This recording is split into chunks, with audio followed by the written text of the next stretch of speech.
So leveraging Stuart's case study, here are 5 principles of navigating the journey. I think it's a wonderful case study to leverage all the way through. The first principle, it can be wrapped up into a simple title, and that is results-driven, but process and behavior focused. This is really important.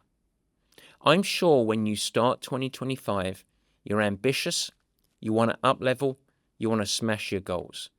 And make no mistake about it, results matter. Ultimately, results matter. When I was coaching the Purple Patch Pros, I was highly ambitious. Look, I started off with a simple quest. I want to coach world champions.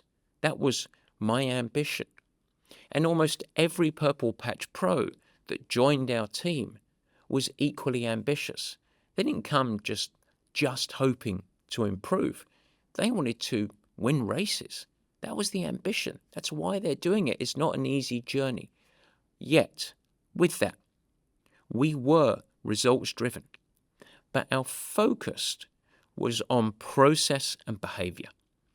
And that's because we understand, as most high performers do, that real progress, sustainable progress, and sustainable high performance always stems from consistent behaviors and a commitment to the process.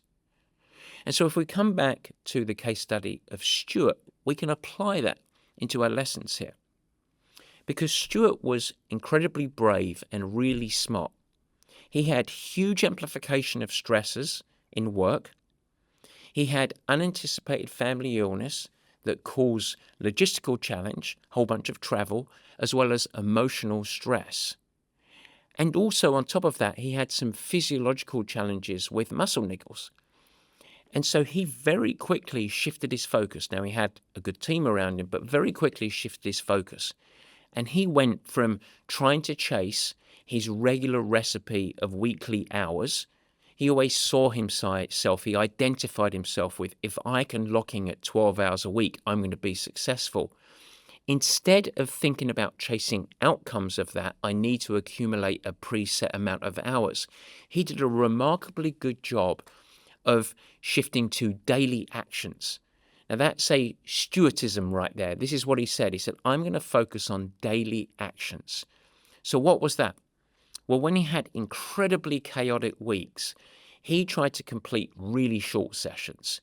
So rather than doing utopian sessions, he did something, incremental progress. And the key part of that was a lesson that I've learned over the course of coaching athletes across the spectrum of abilities, which is sometimes progression is just not moving backwards. So you might have a predetermined vision of what great success is, but when life throws curveballs, or sometimes even when you need to go on family vacations throughout the year, progression can just be not sliding backwards. And that breaks the mold of this continual linear progression of layering and layering. That magic word consistency is key here. Consistency doesn't mean consistently hitting 10 or 12 or 14 or 30 hours a week, whatever it is. It's about self-managing and ensuring that you consistently can do the right thing at the right time in context of life demands. And Stuart did an incredibly good job of this. He completely removed outcomes so far as total number of mileage, total number of weekly hours as a barometer of success. Instead, what he did throughout the whole of his season was focus on daily actions. What is the best thing that I can do for myself right now in the context of having to travel to go and see the relative, in terms of work when life got really demanding, and ensuring that I can layer on consistency. And this was an incredibly important component. His mindset here, his approach, actually really reminds me of Sarah Piampiano, one of the most successful Purple Patch professional athletes that I ever coached. And I talked a lot about her in many of the episodes here. But Sarah became, despite, I would say, relative to the thin air of world-class performance, a lower physical gifts of ability. So she actually had less talent than many of her peers and athletes. She became one of the most successful US Ironman female athletes ever. But she built her success on really focusing on small daily habits. She focused on layering consistency, and she really dialed in her nutrition, her recovery, rather than chasing immediate race outcomes. She took the long-term approach. And yes, she was tough. She was committed. She was resilient. But she really had a mastering of this process over outcomes result. So what does that mean for you? If you think about focusing on behaviors, focusing on process, not worrying about outcomes too much. Yes, results matter, but that's not where your mind is. Here's the key.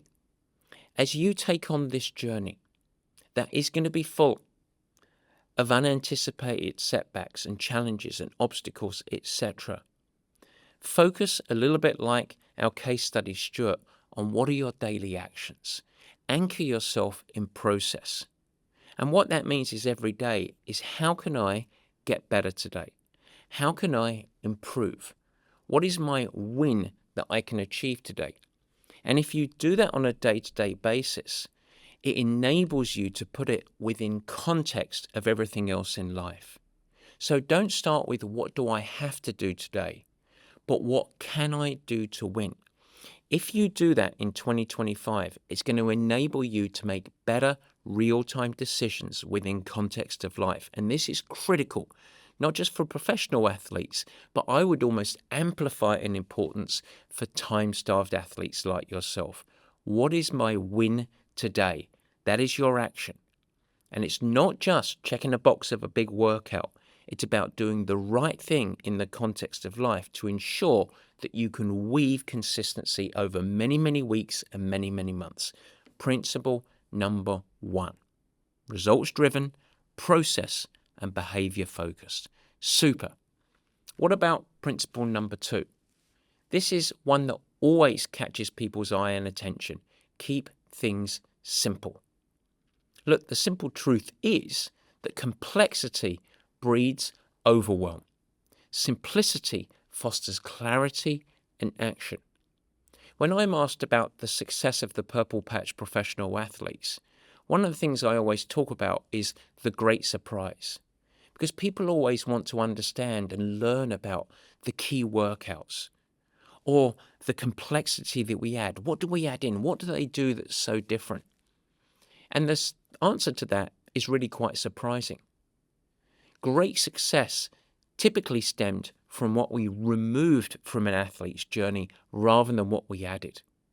In other words, the practices and the habits and the strategies of a highly successful professional athlete are wrapped around really mundane repetition. Their lives are almost monk life. They focus on the things that are going to drive the performance needle. They master those things and they repeat them day after day, week after week. We tend to strip it down. In fact, one of the primary sayings at Purple Patch was nail the basics. When I developed the Purple Patch Pro Squad, where we took an individual sport with a host of individual athletes that were at different stages of development and competitive with each other, we built a team out of it. And one of the most core or central components of that team of professional athletes was to define a set of simple, non-negotiable behaviors. For us, those were the nail the basics. And there were 7. Now, I won't go through all 7 right now, but it's really, really simple what they were. Things like we will always consume calories after every single training session. We will always go very easy in the easier workouts. We will prioritize sleep, trying to embed as much as we can, consistent 8 to 9 hours every night, and do everything we can to maximize the quality of sleep.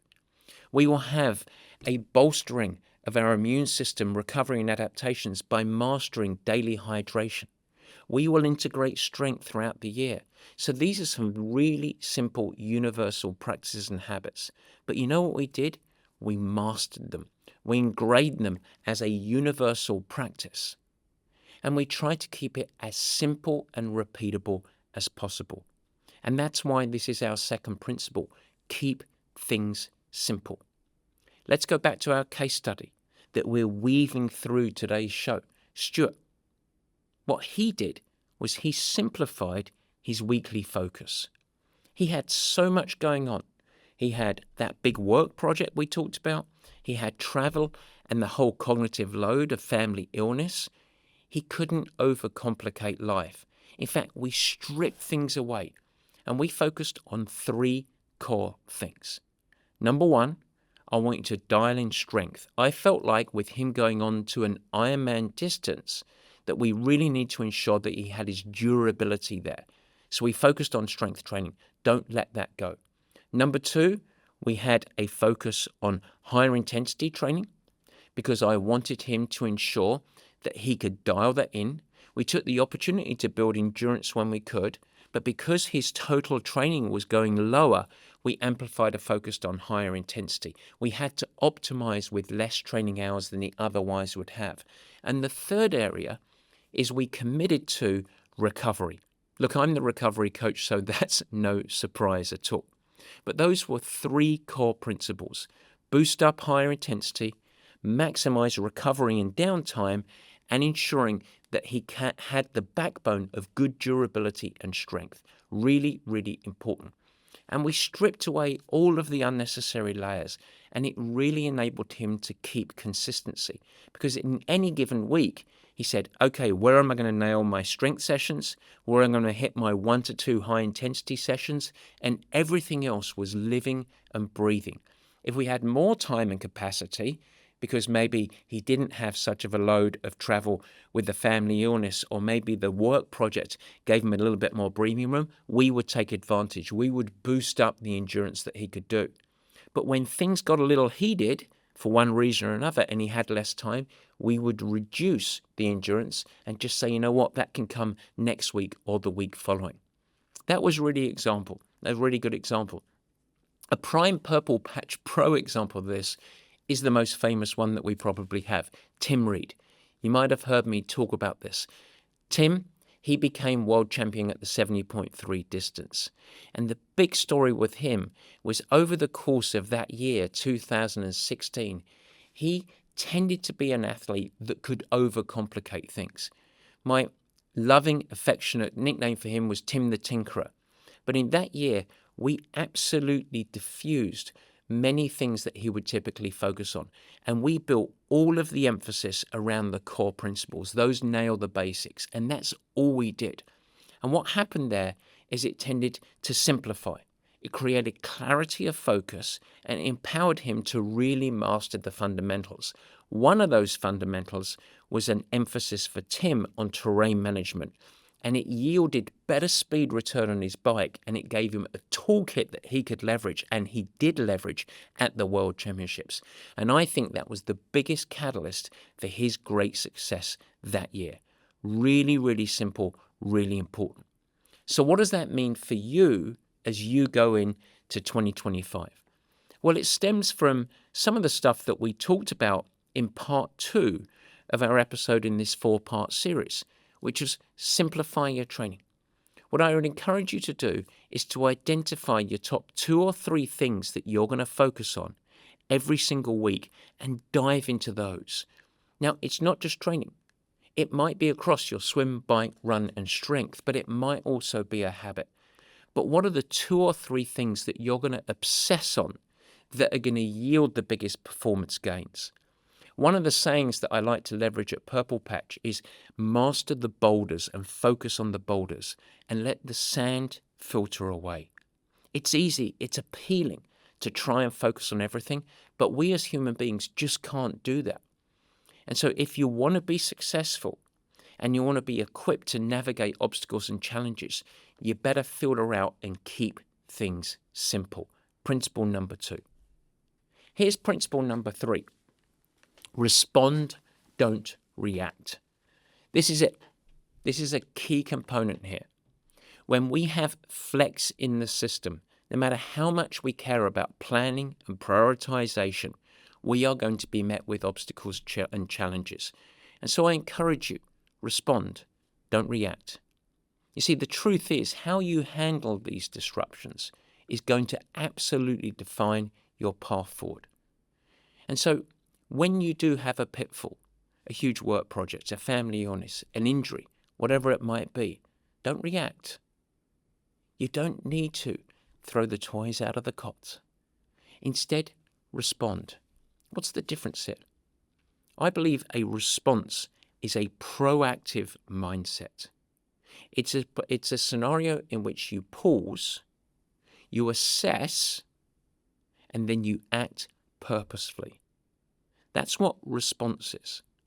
And in an athletic mindset, what that means is that there's lots of purple patch sayings today, folks, you control the controllables. In other words, what can you influence? What can you actually focus on that you will yield a proactive, positive result no matter what is happening? And when you do this, you want to come back to your commitments, and then you adapt the plan with purpose.